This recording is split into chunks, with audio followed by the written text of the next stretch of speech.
a militant kind of aggressive religiosity, sometimes called fundamentalism, has grown up in every single one of the major world traditions as a rebellion against this imbalanced world, a rebellion against humiliation, powerlessness. Religion has focused more and more on a narrow understanding of religious dogma. And there's a sense of rage expressed in religious terms. Every religion, as I understand them, has a history of intolerance, and every religion has principles for overcoming intolerance.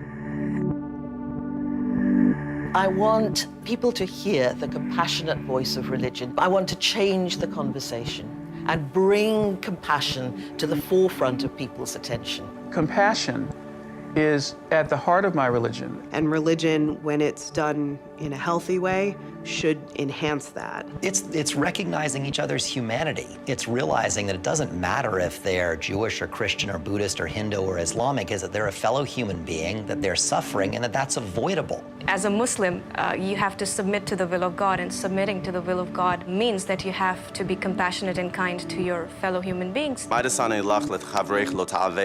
which is hateful to you, don't do to your fellow. Love thy neighbor as thyself. I am thy God.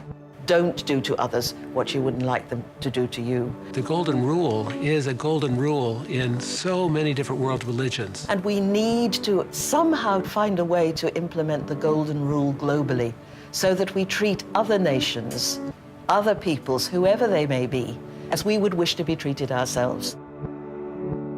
We need a charter for our own souls, for our own sake, but also for the sake of the world, the sake of our perilously divided world, which is, in one sense, drawn together more closely than ever before. The world will be invited to make their own contributions, make their own comments, tell their own stories about compassion or the lack of it.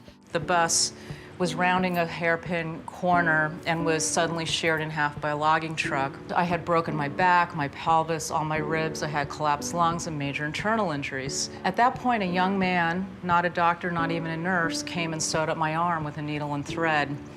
And he saw the need, and this young man saved my life. And that man took off his leather jacket, took off his sweater, and then took his shoes off in the middle of the street, removed his socks, and gave them to the naked man. And both of them began to cry because it was such a moving experience that this little black lady grew these tomatoes and gave them to someone she didn't know, purely out of a sense of love. I remember she sat with me while I cried, feeling this just unconditional compassion. It felt like I was drinking fresh water. And that social worker fought for me to be able to stay in school.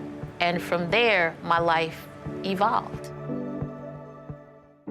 The task of our generation, whether we are religious people or secular people, is to build a global community where people of all persuasions can live together in peace and harmony.